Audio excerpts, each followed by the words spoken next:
ಅದು ಯಾವ ಜಾತಿ ಎಂದು ಕೇಳುವುದಿಲ್ಲ. ಭೂಮಿಯು ಎಲ್ಲರನ್ನೂ ಸಮವಾಗಿ ನೋಡುತ್ತಾಳೆ ಮತ್ತು ಜಾತಿ ಧರ್ಮಗಳ ಆಧಾರದ ಮೇಲೆ ತಾರತಮ್ಯ ಮಾಡುವುದಿಲ್ಲ. ಮಕ್ಕಳ ಸಾಲು ಕಟ್ಟೆಯ ಮೇಲೆ ಕುಣಿದು ನಲಿದಾಡುವ ಸಂಭ್ರಮದಲ್ಲಿ ಅವರವರ ಧರ್ಮ ಯಾರಿಗೂ ಕಾಣುವುದಿಲ್ಲ. ಅಂದರೆ ಮಕ್ಕಳು ಯಾವುದೇ ಭೇದ ಭಾವವಿಲ್ಲದೆ ಒಟ್ಟಾಗಿ ಆನಂದಿಸುತ್ತಿದ್ದಾರೆ. ಅಲ್ಲಿ ಧರ್ಮದಂತಹ ಯಾವುದೇ ವಿಭಜನೆಗಳು ಗೋಚರಿಸುವುದಿಲ್ಲ. ಅಂದರೆ ಸಣ್ಣ ಮಕ್ಕಳು ಇದ್ದಾಗ ಯಾವ ಧರ್ಮ ಜಾತಿ ಎಂದು ಏನು ಯೋಚನೆ ಮಾಡಲ್ಲ, ಎಲ್ಲ ಒಟ್ಟಿಗೆ ಇರ್ತಾರೆ. ಬೆಳೀತಾ ಬೆಳೀತಾ ಜಾತಿ ಧರ್ಮ ಎಂದು ನೋಡ್ತಾ ಹೋಗ್ತಾರೆ.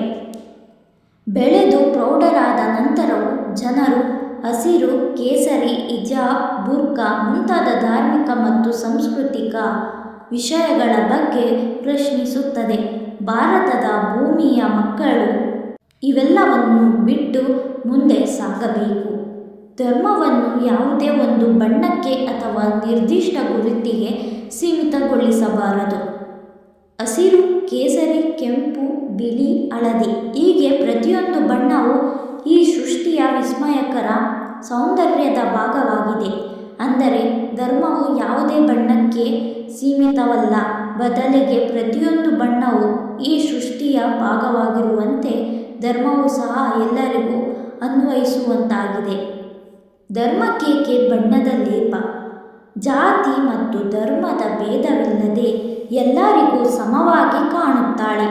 ನಾವು ಉಸಿರಾಡುವ ಗಾಳಿ ಮತ್ತು ತಿನ್ನುವ ಅನ್ನಕ್ಕೆ ಜಾತಿ ಧರ್ಮಗಳಿಲ್ಲ.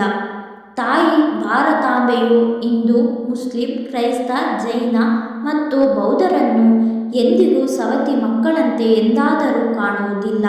ಹಸಿರು ಸೀರೆ ಮತ್ತು ಕೇಸರಿ ರವಿಗೆಯನ್ನು ತೊಟ್ಟಿಕೊಂಡಿರುವ ಭಾರತ ಮಾತೆಯು ಎಲ್ಲರಿಗೂ ತಾಯಿಯಾಗಿದ್ದಾಳೆ.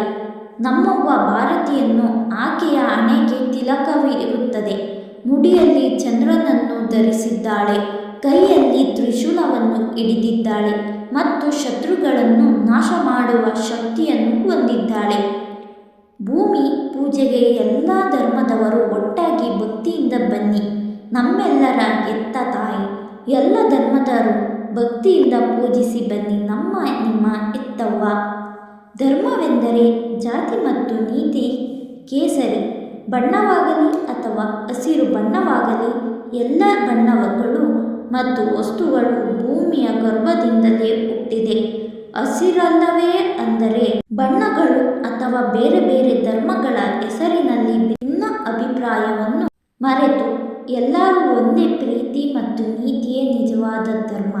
ಜಾತಿ ಧರ್ಮಗಳು ದೂರವಾಗಿ ಭೂಮಿ ತಾಯಿಯ ಮಕ್ಕಳಾಗಿ